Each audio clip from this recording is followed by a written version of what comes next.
Hello and welcome to episode 15 of Gameday Gameplay, the sports segment of Console Space the Console Space, not the Console Space podcast. That's something different.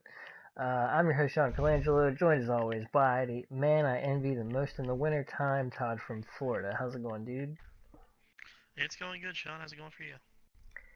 Not bad. Winter just won't die, but someday hopefully it will. I've had both the heater and the AC on at some point today, so I'm kind of there with you. Yeah, those are always interesting days. Hmm. We're getting there, man. We're getting there. But it doesn't go. It doesn't go down without a fight up here in the north. So, um, but at any rate, There you go. um, well, I know we don't really talk much about college basketball. We might with March Madness incoming. I was actually in a Yeah, bar a little earlier this evening. I was watching some of the respective conference tournaments and whatnot. So I yeah. know we're closing in on that.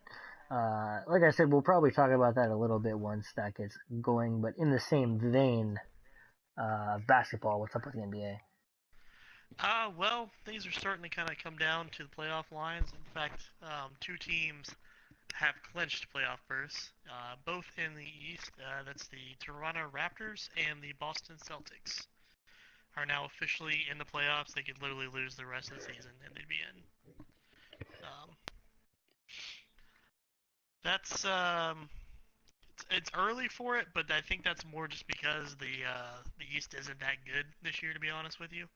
Um, I mean, you've got two 50-win teams out in the West, in Houston and Golden State, and there's two 40-team wins or 40-win teams in the East. So if that tells you anything about it, Jeez. but yeah, Cleveland's not far behind them, but Cleveland's got a good way to go to clinch because I think they only have 3 games on Milwaukee, who's an eighth in the Eastern Conference. So um, whereas Boston and Toronto both had, well, Toronto has 13 games and Boston has 11 on Milwaukee. So, um, but yeah, they've been the first teams to clinch. They are going to be going to the playoffs. Pretty much everyone knew they were anyway. It's kind of just a matter of formality at this point. Out in the West, I mean, Houston and Golden State are going to make it. There's really no doubt about it. Portland will probably make it too because they've got a 5 game lead. Um, there's not really a whole bunch of teams that could push in other than a couple jockeying around for the 7-8 spots in both conferences. Other than that, the top six will probably make it all the way across.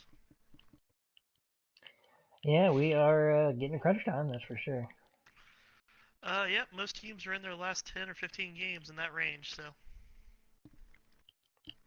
Right, right. mm-hmm.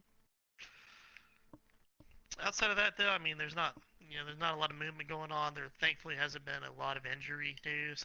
In terms of guys coming back from injury, there's rumors that Kawhi Leonard could come back fairly soon, maybe Oh even as yeah. soon as this week. That's going to be huge for the Spurs because they've fallen all the way to seventh in the West, and they are actually in a threat of falling out of the playoffs if they would get it together. So Yeah, he's been out for pretty much like the whole season, hasn't he? I think he's only played like 5 games this year, man. Wow. Yeah, that's Yeah. brutal. Yep. Yeah, like I said, other than that, there's not a lot of big name injuries that are coming back anytime soon or anything like that. Um, it's kind of coming down to the last little run here, so there's not really much to cover except for teams getting in and out of the playoffs, which will probably the playoff picture will be a lot clearer when we cover next week, more than likely. Yeah, for sure. So All right, well, does that about do it for now for NBA? yeah, yep. Like I said, there's not a lot going on other than teams jockeying for position in the playoffs. So Right. Okay. Well, um, guess we will go ahead and switch to the NHL. yep. Start with this. Earlier this week, Carolina fired GM Ron Francis. They didn't actually fire him. He's taking another position with the team. He's staying with the team. I think he's going to become like president of hockey operations or something like that. It's basically something so he can keep getting paid and not do anything, probably. But they are going to get a new GM. Um, Not really surprising, considering I think a lot of people thought this was Carolina's year to make a move, into a playoff spot. Not necessarily a cup contender, but at least make the playoffs. And they have not. They have fallen off, and they're actually 6 points behind Columbus for the last wildcard spot now, which is going to be hard to make up with only 14 games left. Yeah, that sucks, man. I mean, it's actually looking pretty good for the Canes for a while there, but Mm-hmm. unfortunately, it looks like they're just not quite ready to take that next step. Yeah, I think Philly kind of came out of nowhere and kind of pushed them out of contention. Yeah, Um, well, the Flyers have been streaky, but they did put some pretty big winning streaks together at various points of the year. So yeah, yeah. But yeah, they've pushed their way up into third in the division, and that they were behind Carolina a couple weeks ago, not extremely long ago. So I think them pushing them pushed them down out of the spot because we knew, it was probably going to be five Metro teams this year. Florida still could technically make it. Florida has a chance, but I don't think Florida's going to pass Columbus. I think Columbus has the better chance to make it. Although Florida's only 2 points back and have 3 extra games, so it could happen. yeah, um, well, yeah, the last that I looked, and this, well, you know what? I guess I could just look right now. The last I looked, um, Columbus was only 2 points ahead of the Panthers, but the Panthers have played three less games. Yeah, yeah, that's what I said. Okay, Columbus has 2 points on Florida, but Florida has 3 games in hand. So, got it. Okay, sorry, I so, blanked out for a second there. yeah. Yeah, I really think, I don't know. Do you think the Panthers will sneak in, or do you think the Jackets will hang on? It's hard for me to say, man. It really is. I'd have to look at the Panthers' schedule and see who they have in those last 16 they have. Yeah, I mean, those 3 games in hand are going to be pretty big, but at the same time, when it comes to games in hand, you have to win them in order for them to count. You know what I mean? So, um, Columbus, I don't know how their schedule is either. Again, I'd really have to see how their schedules play out for the rest of the way. Panthers have the Senators on Monday, so that should be a game they should be able to win. To be honest with you, I don't see the Jackets on here anywhere. Um, they must not play in the next couple days, but um, yeah, I think the Panthers could. I didn't think they would at the beginning of the year. I honestly thought Florida was going to be like a bottom five team this year, to be honest with you.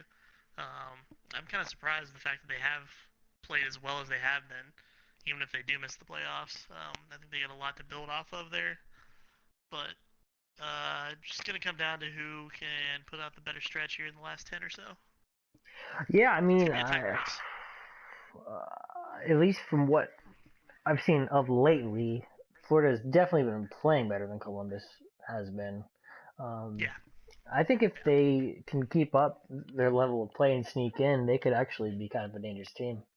Um, I wouldn't want to play them, especially if they sneak in like that. I wouldn't want to play them, but at yeah, the same time, I'd like to see it happen because I'd prefer Columbus to not make the playoffs, just for personal reasons. So yeah, no, I'm right there with you. But I think even if the Jackets do get in, I think they'll be one and done. They just, yeah, they, they don't look anywhere near as dangerous as they did last year, and they were one and done last year. So yeah, they've just not been able to get it completely going this season. So, but we'll see.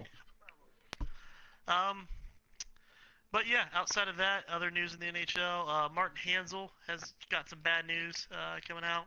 He's gonna have spinal fusion surgery. He's gonna fuse Jesus. together 2 of his vertebrae to repair some damage to his back.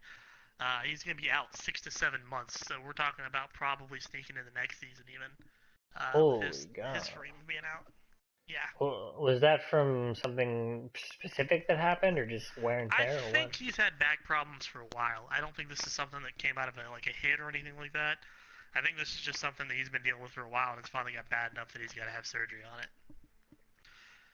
He's been in Wow. and out of the lineup for the Stars pretty much all year. Hasn't been anywhere near what they thought he was when they signed him. So Yeah, that's for sure. luckily the Stars have had center depth to make up for it, and Fax has kind of came into his own as a third line center for him. So Yeah, that's brutal. yeah, that's a long recovery, man. For hockey, 7 months. That's a long time to miss, especially this late in the season. Luckily, it's going to eat up, some of it will be eaten up in the off season, but still, that'll probably push into next season unless it's on the very shortest end of it. But last bit of news I had, our old friend is probably going to get another call from the DOPS, Sean. You probably know what I'm talking about. Oh, Marchand? Bradley Marchand, yes. On top, well, first off, he did get fined $2,000 for diving in the game against Pittsburgh during the Mata hit. You're right. I don't know Yeah, if you saw that one. yeah, I They remember did that. fine him for that one because it was I think his second call up for diving, and they do that automatic fine now. Um, However, he threw another dirty hit on Anthony Duclair today, and Duclair went down with a knee injury afterwards, so it doesn't look good. It wasn't knee on knee actually. Did you see the hit at all, or have you not seen anything about it? I did. It's it's hard to even make much of it for me because I just don't even really know what he was going for there. Yeah, like I really just don't. Bruins fans are arguing that he was trying to get around him to avoid the contact. Um, Yeah, to me, it looked like maybe he was trying to avoid body contact, but he definitely didn't get his arm out of the way and kind of gave him like a flying clothesline type of deal. Um, yeah, dude, I don't know. With Marchand, uh, I'll tell you this right now: he's not going to get any benefit of the doubt from the DPS. It's yeah, not going to happen. that's what I was gonna say. Yeah, I mean, I don't know. If there's anybody else, I'd probably be like, yeah, I don't know.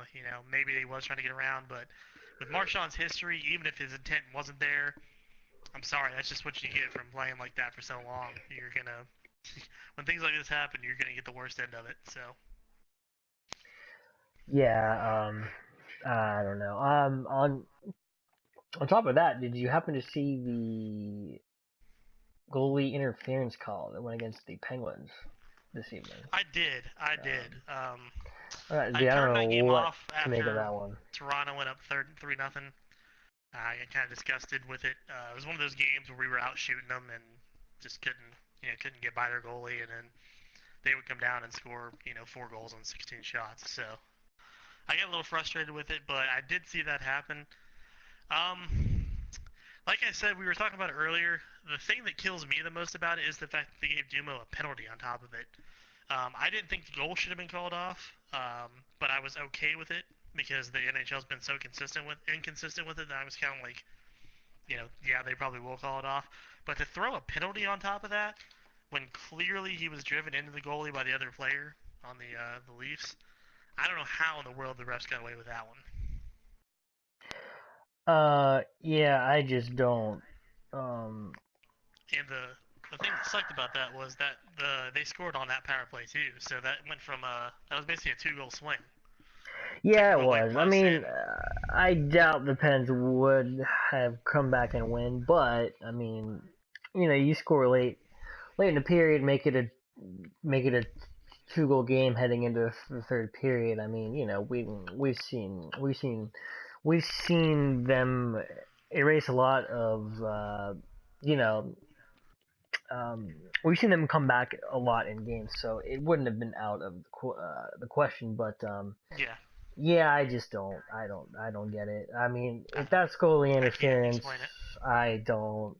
I have zero faith. I mean, that's literally one of the worst calls I've ever seen. And granted, Even taking the goal out of it, I mean, in the very definition of the penalty, goal interference can't be called if you are driven into their goalie by another player on the opposite team. and that's Right. clearly what happened. I mean, that is clearly what happened in a day. Um, like I said, if they had just called off the called off the goal and not given the penalty, I would have been like, well, it's inconsistent, but it is what it is. But to do both, I was like, wow, that's bad. That's really bad. Yeah, and that was kind of the nail on the because, like you said, it was one of those games where the Penguins were actually out shooting them and outplaying them in large stretches and just couldn't score. And then they finally break through, and then it gets taken away. So just Yeah, not their I night, but whatever. I did see they got too late. So Yeah, you know, uh, they tried to yeah, put a comeback in, but like you said, not their night. Against a team like Toronto, it's gonna happen. They're a good team. They're a really good team this year. So oh yeah, no for shame sure. in But that. So that was I'm just dead serious. In all my years of watching hockey, that might have been the worst call I've ever seen ever. yeah, there's some bad ones, but yeah. Um, the rear offside sticks to me as one that how the hell the Well, ref missed that. yeah, that's probably the worst. This one's a close second, but Yeah, I because I digress. mean Briere was a mile offside, dude. Oh, I he know. was he was like I don't know if the lineman can't see that. He just wasn't looking. Like that's all it is. I don't know. Yeah, I don't know what he was looking at, but But anyway. All right. Uh, last but not least, let's wrap it up with the NFL. all right, let's do it. This was a surprisingly busy week in the NFL, dude. A lot of stuff going down.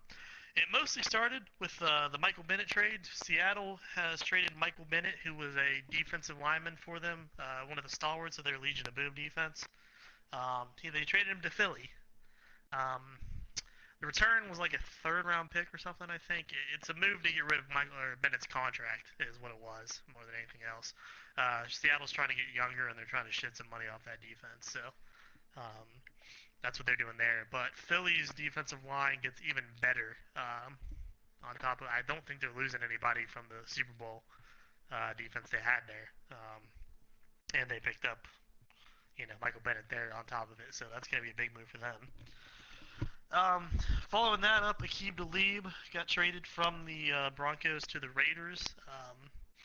He's been kind of declining in play. He's still a pretty good quarterback, but they're not willing to pay him what they're paying him now.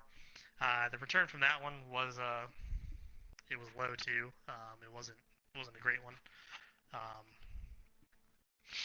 but I've never been a fan of Talib either. I think he's an idiot, kind of. He's the guy that got himself shot. He pulled a Plaxico, shot himself in the leg with a gun. Oh, that's always good. Yeah, yeah. And then he's the guy that gets in a fight with Michael Crabtree every year because he tries to rip off the chain while he's playing. Why? I don't know, man. I guess they have some kind of beef or something, but it's just stupid. I don't.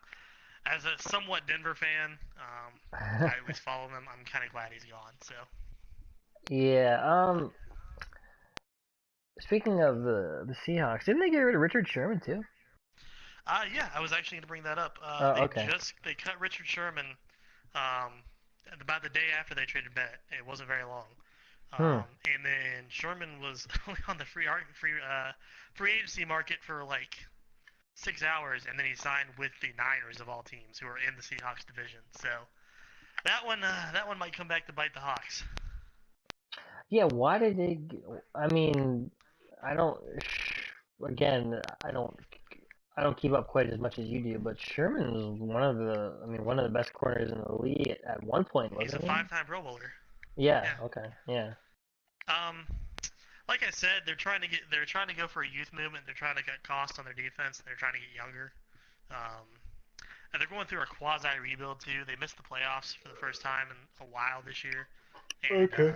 I think the GM has kind of looked at the team and the state and been like, even if we make it in, we're not going to make a deep run. So let's just go ahead and get a retool out of the way and build in the draft and things like that. So that's what they're doing. They're going for some younger guys. They're going to try to draft some guys on the defense and basically just try to cut some costs here and there where they can. Okay, I got you. Um, Makes sense. but the Niners end up winning out of that one because they get hell of a corner. Get him for not cheap, but they didn't have to trade anything for him. They just signed him, so they're not having to give up any parts for him. So the Niners are making a push, man. With Garoppolo and everything that's going on, they're ready to try to get back into the playoff scene. Yeah. Was it pretty much just last year? Was there a bad year, or were there a few of them? There was two. They went 2-14 the year before last. Oh God. Um, and then last year they lost. They lost, I think, 11 of their first, or no, 10 of their first 11 games. They were 1-9, and then or 1-10, and then they started Garoppolo and they won their last 5 in a row with him. So, Right. Okay. um, no, they're with Garoppolo on the team. They're looking like they might actually have some tools to do some damage in the NFC. That division went quickly from one of the best in football to probably one of the worst. The Hawks have fallen off. The Niners are building up, but they're still probably a best of 10 win team. Arizona's been getting worse, and now they don't have a quarterback because Palmer retired. So, and then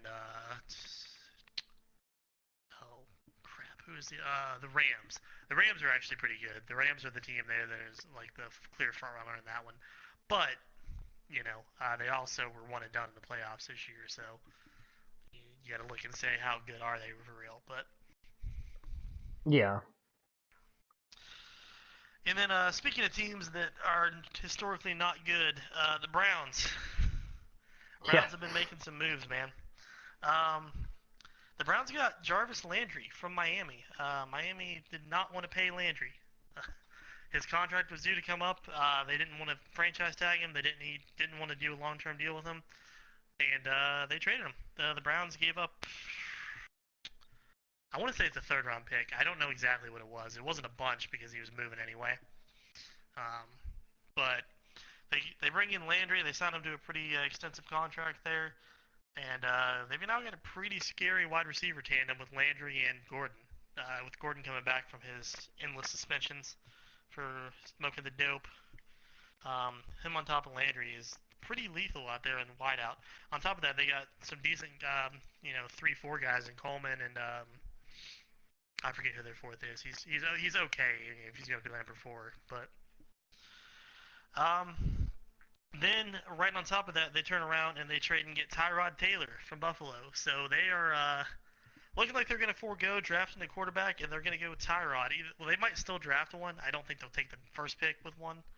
But whoever they're going to draft, they're probably not going to play him next year. So, Yeah. um, but they're making some moves. It's looking like ownership might finally be trying to get out of this quasi-eternal rebuild that the Browns have been in. Yeah. I mean, that would be nice. They've Yeah. been in that state for quite a long time. So. Mm-hmm.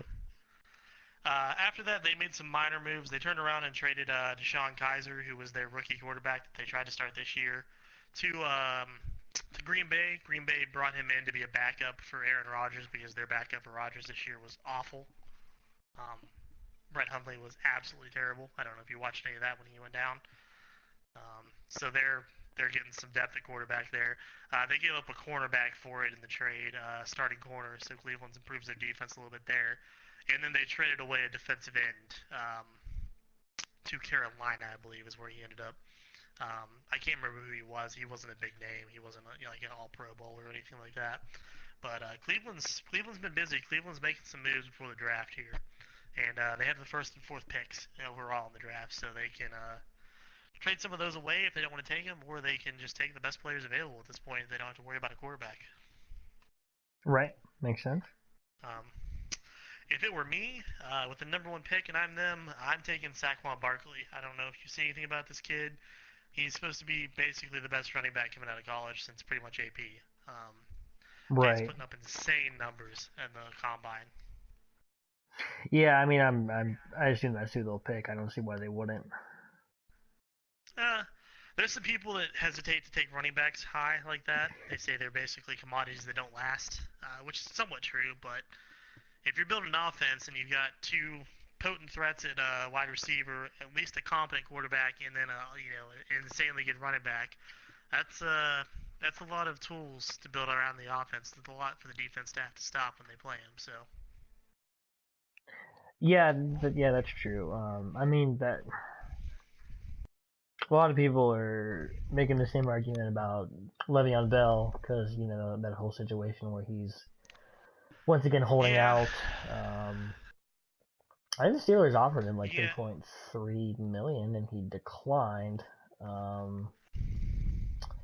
And a lot of people are saying that running backs are usually so expendable, and you can kind of just like get that job done by committee. That they wonder if Bell is worth that when they could probably fill some holes on their defense with that cap space. That money. Yeah. So. It's a decent argument to make, especially with the pass-heavy league like it is now. If you get yourself some decent running backs, I mean, look at the Patriots. Who have they ever had a running back? Yeah, I mean, they have Brady and no one else, and they. Yeah, exactly. Basically run that. But I mean, you would obviously rather have Bell than not, but at that high of a price, you just have to wonder if it's worth it. Yeah. I hear you, but the thing about Barkley is he's a rookie, so he'd be on, a rookie minimum or rookie maximum contract. Yeah, right. Even with the first overall pick, so he'd come cheap for at least a couple years. Yeah. And it's not like the Browns don't have a dearth of cap space. I think they have like 113 million or something. I think before they made these moves. So. Jesus. Yeah. So they had some room to make some moves, but it's nice to see. Kind of getting sick of the Browns being the perennial laughingstock. You know what I mean? It's probably different for you since you are a Steelers fan and they're in your division, but I don't know how anyone can hate the Browns when they've been this bad for this long. So I'm feeling like, good for them if they finally do kind of turn it around a little bit. It's not quite it's not completely comparable because at least the Capitals are always good in the regular season, but it's similar in the sense that I just feel bad for him at this point. Like I just feel bad for the Capitals and Ovechkin. Like at some point, like I feel bad for the players. I still hate Caps fans, but well, right, yeah, whatever. But it's just kind of like once a team just like fails so much for so long, like even if they are a rival, you start to actually want to see them be competitive. Yeah. So I agree with that. But let's see what happens. There's probably going to be some more movement coming before the draft. This is kind of the time when all the trades and everything in the NFL happen. So I'll keep an eye on it like always, and if anything big happens, I'll make sure we talk about it next week. All right, man. Sounds good. Well, like I said earlier, obviously we are about to start into March Madness. We'll touch a little bit on that, as that goes deeper in, and then by the time that's over, we'll be into NBA and NHL playoffs. NHL. So start getting pretty crazy at that point. Sure. I'll keep an eye on what's going on with college basketball. We'll talk about the brackets and who got where, and I probably won't have time to cover the entire bracket just because there's 64 teams in it. But we'll talk about everything's going to come out of each side. So. Yeah, that's cool. And hell, I guess realistically, right here about another month will be the beginning of baseball season, which is crazy. Yep, it's not far off. Not far off at all. Yeah, for sure. All right, man. Well, thanks as always. Thanks to all of you for listening. Like and subscribe and comment. Tell us what you think. Make sure you also check out our weekly podcast about video games, the Console Space Podcast. And yeah, dude, we'll do this again next week. Sounds good, man. Have a good week. You too.